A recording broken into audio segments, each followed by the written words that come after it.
बस घबराना नहीं, मेरी तकरीर सुनिएगा, बातचीत जो मैं करूं। सर, प्राइवेटाइजेशन हमेशा से एक अहम इशू रहा। मुख्तलिफ औकात में इस पर सैरासिल गुफ्तगू भी होती रही और होती भी रहेगी। लेकिन मौजूदा हालात में और गुजरे हुए इन 2 सालों में जब हम इस प्राइवेटाइजेशन को देखते हैं तो ये प्राइवेटाइजेशन टोटल चेंज एंड तब्दील प्राइवेटाइजेशन नजर आती है। सर, हम तो 2 साल पहले बजाय कुछ बेचने के 2-4 पड़ोसी मुल्क खरीदने की बातें कर रहे थे। हमारे पास तो इतने पैसे आने थे, हमने तो ये तो हांगकांग जापान वापान तो ले लेना था 2 सालों में। 100 अरब डॉलर की मनी लॉन्ड्रिंग रुक जानी थी 1 साल में, तो इसमें तो कोरिया आ जाता है इतने का। तो 15 अरब रुपए रोजाना करप्शन हो रही थी, वो रुक गई, तो ये नेपाल शेपाल हम खरीद देते। लेकिन ये हम बेचने पर क्यों आ गए? क्या इसी स्टील मिल के बाहर खड़े होकर honourable president of Pakistan, honourable prime minister of Pakistan, honourable minister Asad Umar साहब, उन्होंने ये नहीं कहा था कि कैसे नहीं चलेगी ये स्टील मिल? हर हाल में चलेगी, हर तरह चलेगी, और अगर इसको प्राइवेटाइज किया गया तो हम आपके साथ खड़े होंगे। जमाना वो आ गया है कि वीडियोस अब एक ऐसा मसला बन गया है जनाब अली कि कुछ छुपा ही नहीं छुपता। ये सारी चीजें मौजूद है। आज आप स्टील मिल के फिर पीछे पड़ गए। दरअसल ये स्टील मिल नहीं, ये स्टील मिल के साथ साथ 12,000 एकड़ जमीन भी है सिंध हुकूमत की। आपने कहा जी हम गरीब नवाज, गरीब लोगों की हुकूमत, गरीबों का ख्याल। कोविड में छाबड़ी वाला कहां जाएगा? कोविड में गरीब आदमी का क्या होगा? और दूसरे ही दिन पीटीडीसी के मुलाजमीन को कोविड के ही जमाने में 500 लोगों को बगैर कुछ बताए, बगैर कुछ दिए लेटर थमा दिया कि भैया कल से नौकरी पे नहीं आना, जाओ, ये है हमारा कोविड। सर, कोलो फैल के तजाद का कोई एक पैमाना तो होना चाहिए ना, कोई एक पैमाना। ये बिल्कुल उलट किस तरह हो जाता है? सर, हमने कर्जे वापस करने की बातें की थी, हमने तारीखी कर्जे ले लिए, हमने नौकरियां देने की बातें की थी, वो भी करोड़ों। अब हम प्राइवेटाइजेशन के जरिए लोगों को बेरोजगार करने जा रहे हैं। सिर्फ एक स्टेटमेंट पर मेरे वजीर के पूरी एयरलाइन बैठ गई, और अब उसका भी अंजाम पता नहीं क्या होगा। यकीनन वही होगा जो इस मुल्क का 2 सालों में हुआ है। अब पीटीडीसी के भी सयाह गाह हैं सर काफी, और उनके जो वजीर हैं माशाल्लाह, उनकी ईमानदारी और उनकी शोहरत पे सबको इतना भरोसा है कि रोजवेलेट होटल से लेकर पीटीडीसी की सयाह गाहों को सबको खतरा लाहक है सर, सबको, सब चीजों को। ये मैं एडवांस में आपको बता रहा हूं। जनाब अली, इश्यूज पर जब हम बात करते हैं तो हमें उसका जवाब नहीं मिलता। आपके सामने महंगाई पर बात हुई, प्राइवेटाइजेशन जैसे एक अहम चीज है उस पर बात हुई। अभी भी मेरे मोअज़्ज़िज़ रुकन ने एक तकरीर फरमाई जिसमें उन्होंने प्राइवेटाइजेशन पे कम बात की और हस्ब इख्तिलाफ की जमातों के कायदीन को ज्यादा बुरा भला कहा। अगर ये ट्रेंड आप चलाएंगे तो सर फिर इसका हुकूमत को नुकसान होगा, अपोजिशन को बहुत कम, बल्कि नहीं होगा। आप लोगों ने कोशिश की कि हर चीज को फोकस किया जाए, मसला यहाँ पाकिस्तान का, FATF का, आलमी बरादरी का हो, लेकिन आप कहते हैं कि जी वो कराची में देखो क्या हो रहा है। हर चीज को आप कराची से जोड़ रहे हैं, सिंध से जोड़ रहे हैं, उसकी कारकर्दगी से कीड़े निकाल रहे हैं। मेरे भाई, ये पाकिस्तान की कौमी असेंबली है। मैं सर आज भी देख रहा हूं कि 10 साल की रिकॉर्ड बारिश कराची में हुई, 10 साल के बाद 86 मिलीमीटर, और पूरे पाकिस्तान में हुई। हर जगह की वीडियोस हैं, हर जगह गाड़ियां तैर रही हैं। मेरे 14 MNA कराची से पाकिस्तान तहरीक इंसाफ के हैं, 14 आउट ऑफ 21। उनको 15-15 करोड़ रुपए भी आपने दिए। आपके 4 इत्तेहादी MQM के भी हैं, उनको भी आपने 15-15 करोड़ दिए। चले हम 3 पीपल्स पार्टी वालों को ना दिए,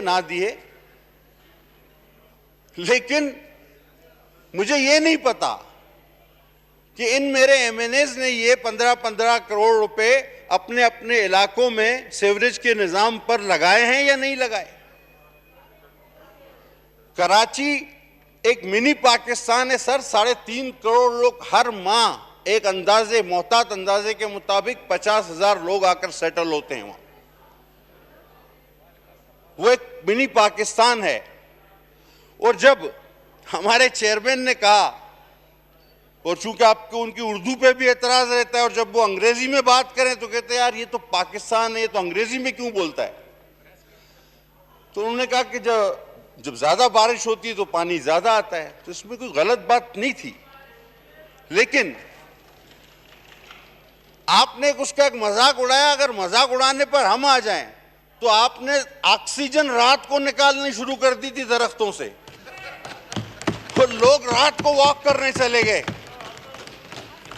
एक एक चीज अगर मैं गिनवाना शुरू करूं, कहा जी बिजली क्यों महंगी हो रही, का मलेशिया से पाम ऑयल महंगा आ रहा है, नहीं आ रहा है इसलिए अब बिजली को पाम ऑयल से जोड़ दिया।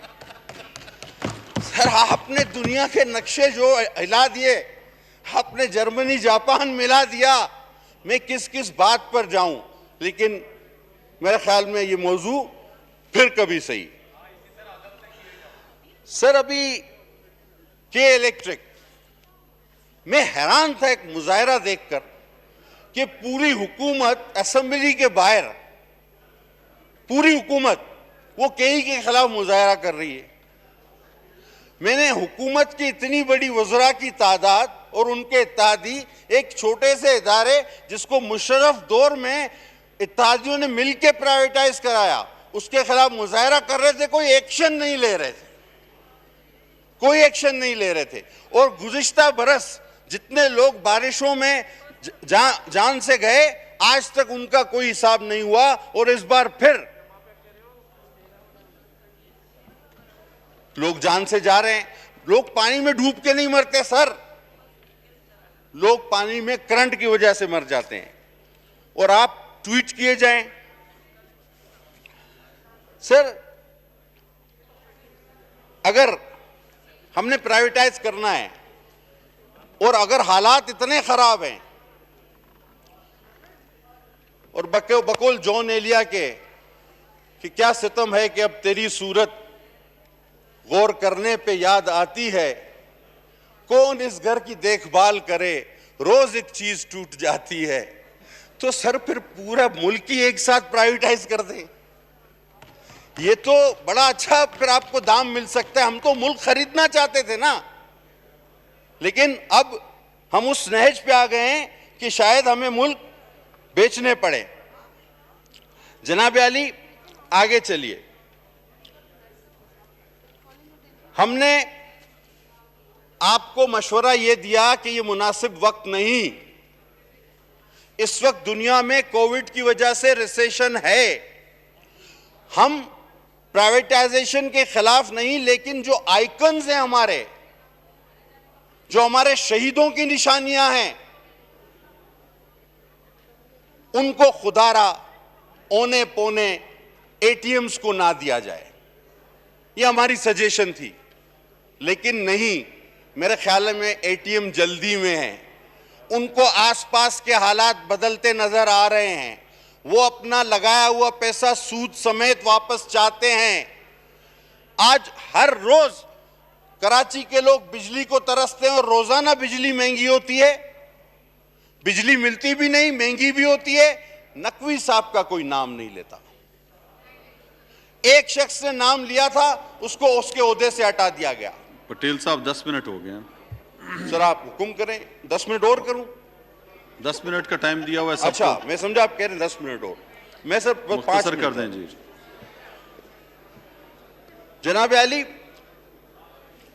कराची के जो मसाइल हैं और प्राइवेटाइजेशन के जो मसाइल हैं, इसके लिए सबको सर जोड़ के बैठना होगा। ये इस मुल्क आपस का में बातचीत ना करें, अपनी अपनी निशस्त पे बैठ जाएं। तमाम मोअज़्ज़िज़ अरकान से मेरी गुजारिश है कि अपनी अपनी निशस्त पे बैठें सर और खामोशी इख्तियार करें। सर पीठ ऐसे उसकी तरफ ना हो, ये रूल के खिलाफ है सर। ये इस तरह की बातें ना करें, आपकी भी पीठ किसी की तरफ है, ये बातें नहीं करें। बिल्कुल सर, चेयर की तरफ ये बातें नहीं नहीं करते सर, रूल के खिलाफ है। ये आप इस तरह बात नहीं करें। सब जो है वो अपनी अपनी निशस्त पे बैठ जाएं जी। सर मैंने रूल कोट किया आपको सर, मैंने तो रूल कोट किया है। ये अपनी निशस्त पे जा रहा है तो इसकी पीठ इसी तरफ होगी। अगर नहीं, वो पीछे बैठ जाते रहा है। हुए नहीं सर, खड़े हुए हो। जाते हुए नहीं कह रहा आगे सर, जाते हुए आते हुए छोड़े, आप अपनी स्पीच करें, सर निजकारी पे मैं आए। खड़े हुए होते कहता पता नहीं आप क्यों नाराज होते सर। मैंने तो सही रूल कोट किया था, बहरहाल आप अपना उसका मतलब निकाल लेते हैं, इससे मेरा मतलब नहीं था। जनाब आली, हमारे ऑनरेबल मिनिस्टर फॉर प्राइवेटाइजेशन तशरीफ रखते हैं, हमें उनसे बड़ी तवक्कुआत है। खुदा के वास्ते उनका माजी का तजुर्बा, वो इस ना तजुर्बेकार जो रिजीम आई है, जिसने मुल्क का पट्टा बिठा दिया है, जिसमें आटा, चीनी, दाल, पेट्रोल सब गायब कर दिया, गरीब को बेरोजगार कर दिया है, अपना वो तजुर्बा इन ना तजुर्बेकार, ना अहल, ना लायक लोगों के साथ मिलकर अपनी प्राइवेटाइजेशन, इस तरह की प्राइवेटाइजेशन करके अपने भी सियासी कैरियर को दांव पे न लगाएं। सही जी, शुक्रिया जी, शुक्रिया जी बहुत जी। जनाब रियाज फतेहाना साहब, बाद में आप सबको पॉइंट ऑफ ऑर्डर भी मिलेगा जी, पहले इस पे निजीकारी पे बहस कर लें फिर। शुक्रिया जनाबे डिप्टी स्पीकर। जनाबे वाला, इस वक्त दुनिया में दो किस्म की इकॉनमीज़ हैं, एक है कैपिटलिस्ट इकॉनमी, दूसरी है सोशलिस्ट इकॉनमी, जो उर्फ़ आम में समझी जाती है। लेकिन पाकिस्तान जैसे मुल्क को ना सोशलिस्ट इकॉनमी सूट करती है, ना कैपिटलिस्ट इकॉनमी सूट करती है, हमें मिक्स्ड इकॉनमी सूट करती है। जो डेवलपिंग कंट्रीज़ तभी आगे सर्वाइव कर सकते हैं। अब दूसरी गुजारिश मेरी है कि फ़िलासफ़ी क्या है प्राइवेटाइजेशन की। फ़िलासफ़ी प्राइवेटाइजेशन की यही है कि जो सिख यूनिट्स हैं जो खसारे में जा रहे हैं उनको प्राइवेटाइज कर दिया जाए, जो सरकारी कंट्रोल में मुनाफे में जा रहे हैं उनको रिटेन किया जाए। लेकिन माजी में क्या हुआ, माजी में इस फ़िलासफ़ी के बरअक्स काम किया गया। जो मुनाफे में यूनिट्स जा रहे थे, बैंक्स थे, फर्टिलाइजर